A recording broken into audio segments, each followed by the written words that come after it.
नमस्कार दोस्तों, स्वागत है आपका हमारी इस YouTube चैनल में। तो दोस्तों बायोलॉजी वीडियो नंबर 1 होने वाला है, जो कि चैप्टर नंबर 3 से रिलेटेड हम लोग 20 मोस्ट MCQ दिखने वाले हैं, जो कि नीट की तैयारी के लिए काफ़ी महत्वपूर्ण है। वो भी हम लोग दोस्तों हिंदी में देखने वाले हैं सभी प्रश्नों को। तो दोस्तों इस चैनल पर अगर आप नए हैं तो चैनल को सब्सक्राइब करें और बेल आइकन को प्रेस करके ऑल पर सेट कर दें। चलिए आज के इस वीडियो को शुरू करते हैं। दोस्तों पहला क्वेश्चन है, क्लेमाइडोमोनास में लैंगिक प्रजनन में 2 कोशिकाएं संलयित होती है, इसे कहते हैं। तो दोस्तों पहला ऑप्शन है आइसोगेमी, दूसरा है होमोगेमी, तीसरा है सोमेटोगेमी और ऑप्शन डी है होलोगेमी। तो दोस्तों इसका सही आंसर ऑप्शन डी हो जाएगा, होलोगेमी। जो क्लेमाइडोमोनास है इसमें लैंगिक प्रजनन की जो विधि है और ये जो कोशिकाएं होती है इसको हम लोग होलोगेमी कहते हैं, HOLOGAMY। हिंट में लिखेंगे दोस्तों, 2 समान कोशिकाओं के संलयन को होलोगेमी कहते हैं। 2 समान कोशिका है वो जब मिल जाते हैं, संलयन हो जाते हैं, उसी को होलोगेमी कहते हैं। आइसोगेमी को समझ लेते हैं, तो 2 एक समान युग्मकों के संलयन को आइसोगेमी कहते हैं। चलिए आगे बढ़ते हैं हम लोग। अगला प्रश्न है यहाँ पर दोस्तों कि प्रोथेलस से फर्न के पौधे बीजाणुद्भिद बनने की क्रिया जिसमें निषेचन नहीं होता है उसे कहते हैं। पहला ऑप्शन है दोस्तों एपोस्पोरी, दूसरा ऑप्शन है एपोगेमी, तीसरा ऑप्शन है पार्थेनोकार्पी, ऑप्शन डी है दोस्तों पार्थेनोजेनेसिस। तो सही आंसर इसका ऑप्शन बी हो जाएगा, एपोगेमी। ठीक है, अभी इसका हिंट देख लेते हैं, एपोगेमी के बारे में जान लेते हैं। तो जब फर्न के प्रोथेलस के कायिक कोशिका से किसी सीधे बीजाणुद्भिद बनते हैं, इसे एपोगेमी कहा जाता है। इसमें युग्मक नहीं बनता है, इस प्रकार के बीजाणुद्भिद अगुणित होते हैं। अब दोस्तों हम लोग जान लेते हैं एपोस्पोरी क्या है। तो बीजाणुद्भिद से बना अर्धसूत्री विभाजन के सीधे युग्मकोद्भिद बनने की क्रिया को एपोस्पोरी कहते हैं। अगला प्रश्न है दोस्तों, पाइनस या साइकस या जिम्नोस्पर्म के एंडोस्पर्म होते हैं। ऑप्शन ए त्रिगुणित, ऑप्शन बी अगुणित, ऑप्शन सी द्विगुणित एंड ऑप्शन डी है चतुर्गत। तो दोस्तों इसका सही आंसर ऑप्शन बी हो जाएगा, अगुणित। हिंट में लिखेंगे दोस्तों, अनावृत बीजी जैसे साइकस तथा पाइनस के मादा युग्मकोद्भिद के भ्रूणपोष अगुणित होते हैं और निषेचन पहले बनते हैं, यानी निषेचन से पहले बनते हैं। आवृत बीजी में भ्रूणपोष ट्रिप्लॉइड यानी 3N होते हैं। ये एक नर युग्मक यानी N तथा 2 पोलर न्यूक्लिया यानी दोस्तों 2N से संलग्न होता है, मिलता है और ये बनते हैं 3N। ठीक है, तो आवृत बीजी में इस प्रकार 2 निषेचन होता है, यानी 2 बार निषेचन होता है। ठीक है दोस्तों, तो याद रखना जो आवृत बीजी होता है यानी ठीक है वो कितने बार निषेचन होता है इसमें, तो दोस्तों निषेचन 2 बार होते हैं।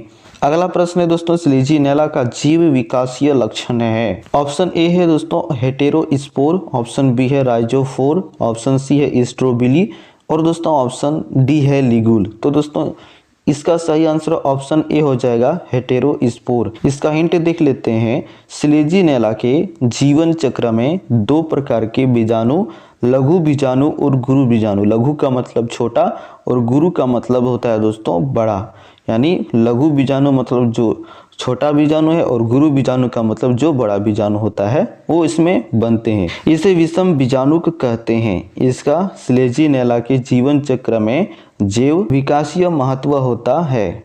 अगला प्रश्न है दोस्तों, फ्यूनेरिया तथा टेरिस दोनों के शुक्राणु टेरिस के स्त्रीधानी के समीप एक मुक्त होते हैं, यानी एक साथ मुक्त होते हैं। केवल टेरिस के शुक्राणु अंदर प्रवेश करते हैं, ऐसा क्यों है? ठीक है, तो पहला ऑप्शन है दोस्तों टेरिस स्त्रीधानी फ्यूनेरिया के शुक्राणु को आकर्षित करता है, इसलिए ऑप्शन बी है कि फ्यूनेरिया के शुक्राणु कम गतिशील होते हैं, ये भी गलत है। ऑप्शन सी है दोस्तों कि फ्यूनेरिया के शुक्राणु टेरिस के शुक्राणु द्वारा मार दिए जाते हैं, ये भी कथन गलत है। और ऑप्शन डी है कि टेरिस की स्त्रीधानी या फिर धानी रासायनिक पदार्थ स्रावित करता है जिससे टेरिस के शुक्राणु आकर्षित हो जाते हैं। तो दोस्तों ये हो जाएगा इसका सही आंसर, यानी ऑप्शन डी हो जाएगा सही। चलिए आगे बढ़ते हैं। अब दोस्तों इसका हिंट देख लेते हैं कि कीमोटैक्सिस क्या है। ठीक है, कीमोटैक्सिस के बारे में थोड़ा सा जानकारी प्राप्त कर लेते हैं। एक जाति की स्त्रीधानी जाति के पुंगनू का रासायनिक पदार्थ द्वारा आकर्षित करता है, इसे ही कीमोटैक्सिस कहा जाता है। टेरिस के स्तनधानी में मेलिक अम्ल स्रावित होता है जो अपनी जाति जो कि नर युग्मक को निषेचन के लिए आकर्षित करता है। अगला प्रश्न यहाँ पर दोस्तों, पाइनस या जिम्नोस्पर्म में अगुणित संरचना है। ऑप्शन ए है दोस्तों गुरु बीजाणु, भ्रूणपोष तथा भ्रूण। ऑप्शन बी है गुरु बीजाणु, अध्यावरण तथा जड़। ऑप्शन सी है परागकण, पत्तियां तथा जड़। और ऑप्शन डी है गुरु बीजाणु, परागकण तथा इंडोस्पर्म। तो दोस्तों सही आंसर ऑप्शन डी हो जाएगा, गुरु बीजाणु, परागकण तथा इंडोस्पर्म। अगला प्रश्न है दोस्तों, एपोफाइसिस फ्यूनेरिया के कैप्सूल में होते हैं। तो एपोफाइसिस जो होता है उसके फ्यूनेरिया के कैप्सूल में क्या होते हैं? ऑप्शन ए दोस्तों निचले भाग में होते हैं। ऑप्शन बी ऊपरी भाग में होते हैं। ऑप्शन सी मध्य भाग में मतलब बीच भाग में होता है। क्या ये ऑप्शन डी उर्वर भाग में होता है? तो दोस्तों ये जो एपोफाइसिस फ्यूनेरिया है ये निचले भाग के कैप्सूल में पाए जाते हैं। हिंट देख लेते हैं दोस्तों, फ्यूनेरिया का कैप्सूल नाशपाती के आकार का होता है जो बीजाणु का निर्माण तथा प्रकीर्णन करता है। इसके कैप्सूल के निम्नलिखित भाग होते हैं। पहला भाग जो है दोस्तों वो है ढक्कन, ठीक है। तो ये कैप्सूल के ऊपर पाया जाता है। जो ढक्कन होता है दोस्तों ये कैप्सूल के ऊपर पाया जाता है। दूसरा है दोस्तों थीका प्रोपर, तो यह उर्वर भाग में पाया जाता है। जो थीका प्रोपर होता है दोस्तों ये उर्वर भाग में पाए जाते हैं जो बीजाणु बनाते हैं। तीसरा है दोस्तों एपोफाइसिस, यह कैप्सूल का निचला भाग होता है। ये प्रकाश संश्लेषण द्वारा अपना भोजन बनाते हैं, ठीक है दोस्तों। चलिए अगला प्रश्न है दोस्तों, मॉस का पेरिस्टोम भाग होता है। ऑप्शन ए बीजाणु प्रकीर्णन में। ऑप्शन बी प्रकाश संश्लेषण में। ऑप्शन सी है दोस्तों रक्षा में। और ऑप्शन डी है अवशोषण में। सही आंसर इसका ऑप्शन ए हो जाएगा दोस्तों, बीजाणु प्रकीर्णन में। हिंट देख लेते हैं इसका, परिमुख या फिर पेरिस्टोम ओपरकुलम के बीच होता है। परिमुख के दांत आर्द्रता ग्राही होते हैं और ये प्रकीर्णन में सहायता प्रदान करते हैं। क्वेश्चन नंबर अगला है दोस्तों 9 की प्रोटीनिमा किसके जीवन चक्र में आता है? जो प्रोटीनिमा होता है ये किसके जीवन चक्र में आता है? क्या ये रिक्सिया के जीवन चक्र में आता है?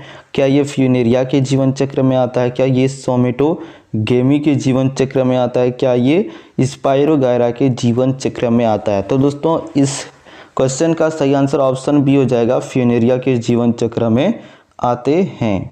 हिंट, फ्यूनेरिया में बीजाणु अंकुरित होकर एक हरा, यानी दोस्तों एक हरा हो जाएगा, यानी एक और हरा, कुछ इस तरह से हम लोग पढ़ेंगे, एक हरा यानी लगातार है, ये सटल है, एक हरा, ठीक है दोस्तों।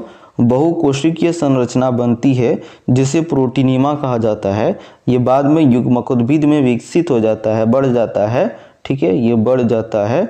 और प्रोटीनिमा की उपस्थिति मुख्य लक्षण है किसका? मॉस का।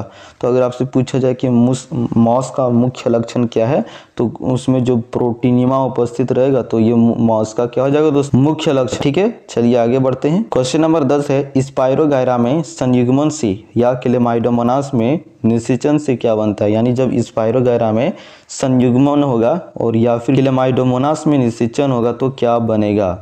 पहला ऑप्शन है जाइगोस्पोर। ऑप्शन बी है चल बीजाणु। ऑप्शन सी है ऊस्पोर।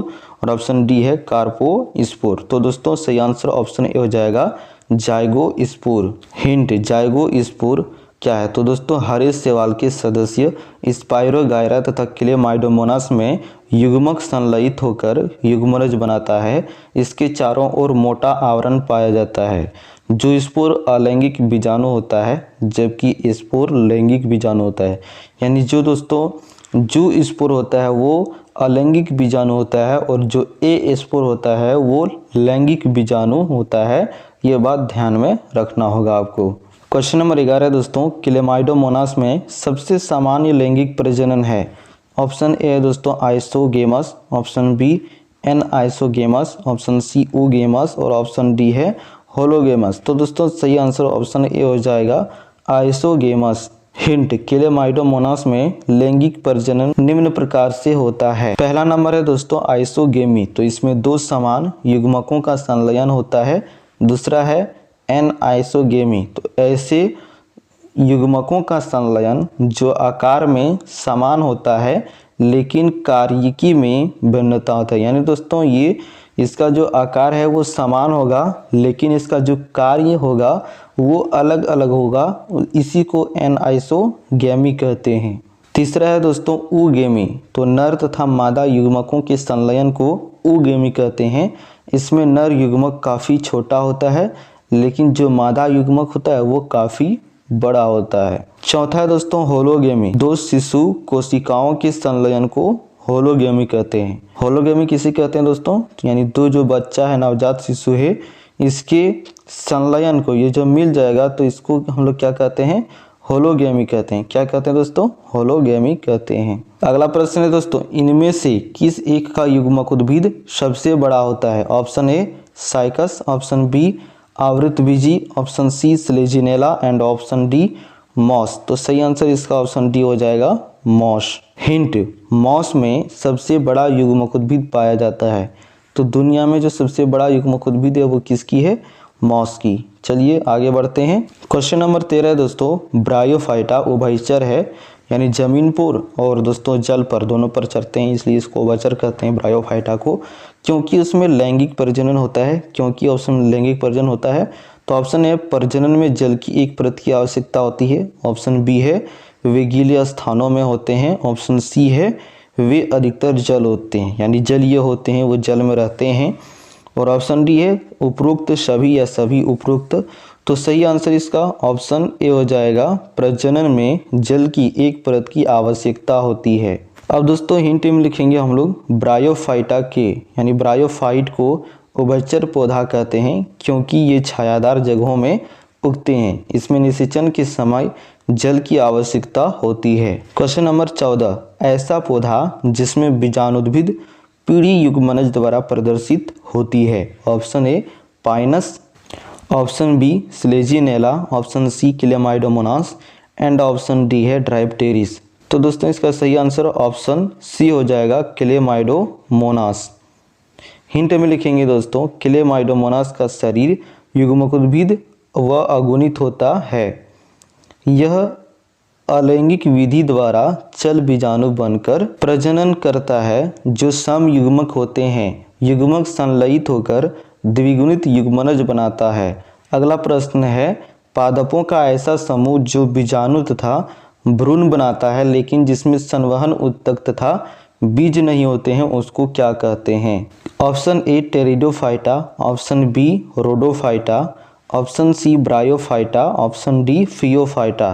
तो सही आंसर ऑप्शन सी हो जाएगा, ब्रायोफाइटा। हिंट में लिखेंगे दोस्तों, ब्रायोफाइटा ऐसे पौधे होते हैं जो बीजाणु तथा भ्रूण उत्पन्न करते हैं। इसमें संवहन उत्तक नहीं पाया जाता है। रोडोफाइटा तथा फियोफाइटा ऐसे शैवाल होते हैं जिसमें केवल बीजाणु ही पाए जाते हैं। इसमें भ्रूण नहीं पाया जाता है, एम्ब्रियो नहीं पाया जाता है। टेरिडोफाइटा में बीजाणु तथा भ्रूण बनते हैं, इसमें वास्तविक संवर्धक होता है। अगला प्रश्न है दोस्तों, फ्यूनेरिया तथा स्लेजिनेला में क्या सामान्य नहीं है? ऑप्शन ए आर्कोगेनियम, ऑप्शन बी भ्रूण, ऑप्शन सी फ्लैजेलेट और ऑप्शन डी है जड़ यानी रूट। सही आंसर ऑप्शन डी हो जाएगा, जड़ या फिर दोस्तों रूट। हिंट, फ्यूनेरिया एक मॉस होता है जिसमें स्त्रीधानी भ्रूण तथा फ्लैजिला युक्त शुक्राणु पाए जाते हैं। ये लक्षण स्लेजिनेला में भी पाए जाते हैं, फ्यूनेरिया में नहीं पाया जाता है। अगला प्रश्न है, ऐसा पौधा जिसमें बीज होते हैं लेकिन फूल तथा फल नहीं होता है किस समूह में आते हैं? Option A pteridophyta, option b moss, option c fern and option D है अनावृत बीजी। सही आंसर ऑप्शन डी हो जाएगा, अनावृत बीजी। हिंट, परागकण अगुणित होता है। अगर अगुणित गुणसूत्रों की संख्या 6 हो तो इसके एंडोस्पर्म में भी 6 गुणसूत्र होंगे क्योंकि ये निषेचन से पहले बनते हैं और ये अगुणित होते हैं। अगला प्रश्न है दोस्तों, रेजिन तथा टर्पेंटाइन किससे प्राप्त की जाती है? Option A cycas, option b pinus, option c cedrus and option d abies. सही आंसर ऑप्शन बी हो जाएगा, पाइनस।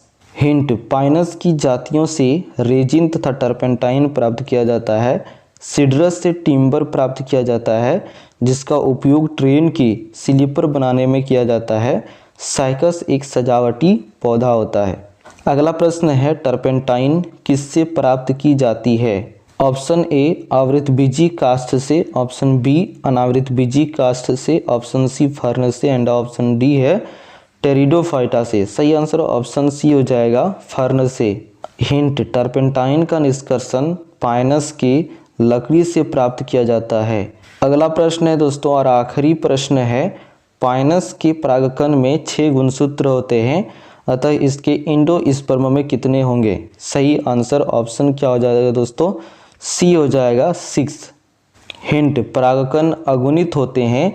अगर अगुणित गुणसूत्रों की संख्या 6 हो तो इसके एंडोस्पर्म में भी 6 गुणसूत्र होंगे, क्योंकि ये निषेचन से पहले बनते हैं और ये अगुणित होते हैं। तो दोस्तों चैनल पर नए तो चैनल को सब्सक्राइब कर लें और इस बेल आइकन को प्रेस करके ऑल पर सेट कर दें।